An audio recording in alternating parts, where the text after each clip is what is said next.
Estilos literários, tá? Estilos literários. Vamos ver aqui. Olha aqui, olha, a gente já conversou sobre aquele estilo interpretativo lá de Gênesis capítulo 1 ao capítulo 11. Aquilo não pode ser lido literal, por favor, tá bom? Não é literal. Primeiro porque não tinha ninguém lá para registrar. Ah, mas Deus ia falar. Não, Deus não age assim. Contando, olha, bota aí, aconteceu isso e isso, tá, nada disso. Até porque se Deus tivesse dito isso lá em capítulo 1, né, no capítulo 2 ele não teria dito diferente. Capítulo 1 de Gênesis diz que Deus criou homem e mulher ao mesmo tempo. Como fez com todos os animais, macho e fêmea. Né? E no capítulo 2 ele diz que fez macho e fêmea de todos os animais, mas do ser humano só fez o homem. Depois Deus descobriu que o homem estava só e criou a mulher. Esse não é um Deus onisciente. Um Deus onisciente, aliás, se ele fez macho e fêmea de todos os animais, por que fez só o macho, né? No segundo relato? Entendeu? Então, Deus não relata esses tipos de coisa com tanta controvérsia, não. O homem é que vai colocando, explicando e tal, né? Então, já vimos o interpretativo, já vimos o genealógico, é um estilo próprio, é diferente do nosso, o genealógico utilizado pelos hebreus. Vimos o estilo jurídico, né, que lá das leis judaicas, vimos o estilo histórico, vimos o estilo poético, musical, sapiencial, e hoje a gente fala sobre o estilo profético. Ele tem uma característica própria. Vamos ver, né? Vamos ver. Então, os livros dos profetas maiores e menores são livros proféticos, né? São livros com uma literatura, é um estilo próprio, tá? Dos profetas. Vamos ver aqui algumas coisas. Nos tempos do Antigo Testamento, profeta é título atribuído a todo pregador. Não era um profissional, não era alguém, não. Toda a pessoa que surgia e pregava, né? E era muito comum isso. Não eram somente esses profetas. Haviam outros profetas também em Israel que se levantavam e pregavam ao povo, pregavam aos reis. Né? Então haviam outros profetas, não somente esses mencionados na Bíblia. Tá bom? Então era um título atribuído a todo pregador, como hoje fazem os pregadores baseados no texto bíblico. Então você não tem aqui, hoje em dia você vai em tudo que é esquina, você tem uma igreja. Em tudo que é esquina você tem um pregador diferente. Entendeu? Então era mais ou menos isso que acontecia naquela época. Tá? Haviam muitos pregadores e eram chamados de profetas. Profetai é um termo grego que avisa, que informa que eram pregadores, proclamadores, tá? Se eu não me engano, em hebraico era navi ou nabi, tá bom? Então eram pregadores. Segundo, os profetas e seus ouvintes sabiam que profetizar era diferente da função do vidente. Havia videntes e havia profetas, tá? O vidente, antevia situações e eventos e proclamava, mesmo que não fosse profeta. Então, o vidente, por exemplo, tem Gade. Gade era um vidente, segundo o texto bíblico. Gade, ele antevia coisas, ele via coisas que iriam acontecer.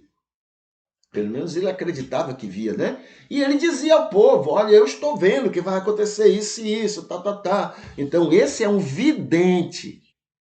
Vidente. 3. Cada profeta tinha uma experiência com Deus, compreendendo o recado dele para o povo. Função ao contrário do sacerdote, que levava a Deus o recado do povo. Então, o sacerdote era aquele que pegava o recado do povo e levava para Deus. E o profeta era aquele que trazia o recado de Deus para o povo. Tá certo? 4. Junto com o recado de Deus, o profeta poderia trazer uma revelação sobre eventos futuros. mas entendia e afirmava aos ouvintes que não foi ele que anteviu, como faria o vidente. Não foi ele que anteviu aquelas coisas, né? Mas Deus deu a ele o recado para que transmitisse ao povo. Então, toda vez que um profeta, que não é vidente, que um profeta falava, olha, vai acontecer isso e isso com o povo de Israel, ele deixava claro, não sou eu que estou vendo isso, não. Deus é que me disse que isso vai acontecer. Agora, o vidente não, o vidente via, antevia. O vidente, ele ficava sabendo antes, coisas assim, tá bom? É preciso saber essa diferença, porque tem muita gente que confunde. Aí vai dizer assim, amanhã vai chover, você está profetizando, fulano?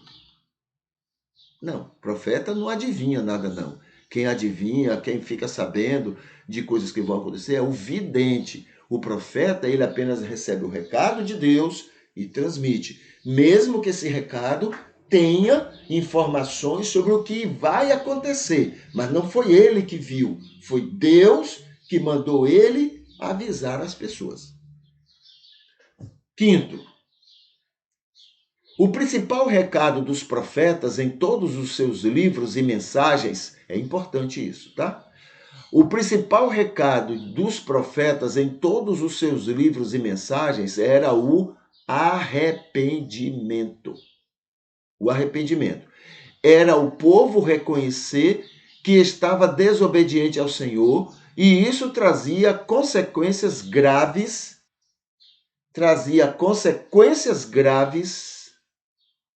Cadê? De dois tipos. As próprias consequências da desobediência e as providências e aquelas consequências providenciadas pelo próprio Deus contra o povo. Porém, se voltassem atrás, o Senhor não permitiria as consequências ruins. Tá bom? Então, esse era a maneira, né, que era informado sobre essas consequências ruins. E o arrependimento. Assim sendo, com este grande conteúdo indireto e figurado, os textos não podem ser usados para fundamentar doutrinas e ensinos teológicos. Olha a coisa aí. Não se pode usar o texto profético para fundamentar doutrinas. Por quê? Porque ele é figurado. A linguagem figurada usada pelos profetas, não confunde. Então você não sabe o que é literal e o que não é literal, porque a linguagem é figurada. Aí aqui o 8. Um excelente, foi isso que eu li, característica espiritual é o uso de ilustrações. Pronto. Né? O 6. Uma característica principal dos textos proféticos é o uso de ilustrações, figuras, metáforas e textos altamente simbólicos. Na concepção hebraica, isto não dava uma conotação divinizada na mensagem ou que estava sendo transmitida. Assim sendo, este grande conteúdo indireto e figurado, os textos não podem ser usados, não é porque são figurados. Aí vem o 8 que diz assim: um excelente exemplo disto é a Bíblia, indicando a vinda de Jesus como Messias de Deus. E os judeus não o reconheceram, pois na linguagem figurada profética, ele seria um conquistador político, como foi Moisés e Davi. Então veja, por que o povo de Israel rejeitou Jesus? Bom, primeiro porque para você reconhecer Jesus, você tem que reconhecer que é pecador. Tá? Ao reconhecer isso, o Espírito Santo vai habitar em você e vai fazer você compreender quem é Jesus. Se você não passa por isso, você não vai ter esse reconhecimento nem essa ajuda do Espírito. E segundo, eles não entenderam também que era Jesus, porque os profetas que foram mencionados, ou que mencionaram Jesus, mencionou numa linguagem figurada. Então, na linguagem figurada, eles entenderam né? Eles entenderam que Jesus seria um conquistador, como Moisés e Davi foram. Compreende? Então eles entendiam isso, que Jesus seria um conquistador, que ia libertar Israel do domínio dos dominadores, essa coisa toda. Certo? Por quê? Por causa da linguagem figurada do profética. Então você não pode usar a linguagem figurada para fazer doutrina, para fundamentar doutrina. Tá bom? Pronto. Então esse é um excelente exemplo, porque que o estilo profético não pode, não deve ser usado para fundamentar ensinos doutrinários ou teológicos, né? Ah, mas eu vou usar. É um direito que você tem, pode crer no que você quiser. Agora, é perigoso porque você não vai saber o que é literal e o que é figurado. Você não vai perceber, muitas vezes, né? Porque o profeta, ele naturalmente usa uma linguagem metafórica, uma linguagem figurada para expressar a sua mensagem. Tá bom? Então, esse é o estilo profético.